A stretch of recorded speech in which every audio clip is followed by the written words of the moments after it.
Hola! In this video lesson, you will learn about Spanish descriptive adjectives, the basics. My name is Nefertari M. Thompson, and I will be your instructor. In this lesson, you will learn how a descriptive adjective functions, the position of a descriptive adjective, the definition of grammatical number, and the definition of grammatical gender. So what's an adjective?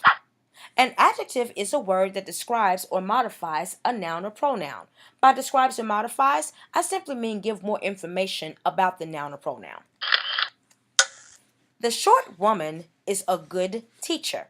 Where are nouns in this sentence? Well, as we know, nouns are the name of people, places, things, and ideas. In this sentence, we have two. Woman, who's a person, and teacher, who's also a person. So now that we've identified our nouns, let's find our adjectives. Short gives information about woman, about her stature, and good gives information about teacher, about the quality. Since short and good give information about the teacher, then they are the adjectives in this sentence. Where does a descriptive adjective go in a Spanish sentence?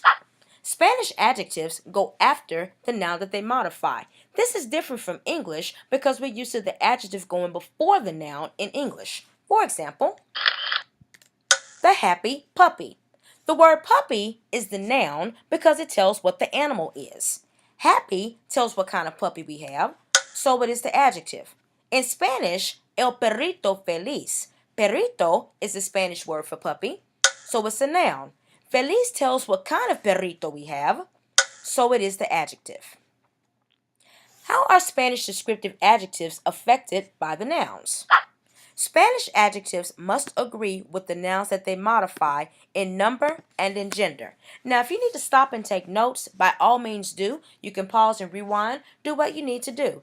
I tell my students all the time that this is the most important initial lesson that you must learn about Spanish adjectives. They have to agree with the noun that they modify in number and gender. More about agreeing in a minute, but first, what's number and what's gender?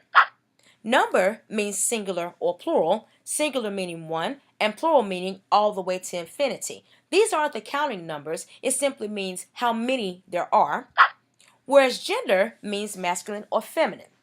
Now, we normally think of gender in terms of biology, male or female. But in grammar, we don't think of it as a male or female. We think of it as masculine or feminine. It's a spelling issue. Every noun in Spanish has a gender, whether it indicates a living thing or not. For instance, the word la clase, which means class, is a feminine word, but the word el carro, which means car, is a masculine word. They're not living things, but they still have a gender because they are nouns. A singular noun must have a singular adjective, and a plural adjective must have a plural noun. I know I flip-flop that, but it means the same thing. They have to have the same quality. For instance, el perrito melenudo. There's one hairy puppy right here, so there's only one dog that makes it singular. But here we have a group of three hairy puppies, so los perritos melenudos, the hairy puppies.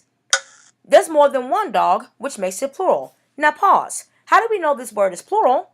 Because it has an S on the end. And if you look at it, melenudos has an S, so does perritos. So does the article los, but that's another lesson. But if you look at it, it's plural as well because all three of them have an S on them. A masculine adjective ends in O, and a feminine adjective ends in A. Now keep in mind that all nouns again are not masculine and feminine, where all adjectives don't have the OA ending, so those necessarily don't have a gender, but that's a more rigorous lesson. Right now we're just in the basics.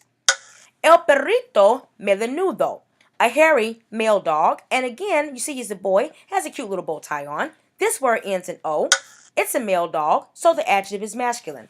Over here, we have a girl dog with a bow in her hair, so la perrita melenuda, it's feminine, and it has an A on the end. Perrita has an A, melenuda has an A, and so does the article la. Everything has to agree.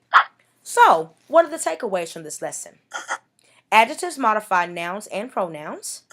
Descriptive adjectives come after the nouns that they modify. Singular means one, and plural means more than one. Masculine adjectives end in O, and feminine adjectives end in A. Plural adjectives end in S, and adjectives must agree with the nouns that they modify in number and in gender. So, that's it. And if you have any questions or comments, please drop them in the comment section below, and I'll get back to you as soon as I can. Until the next time we get together, happy modifying!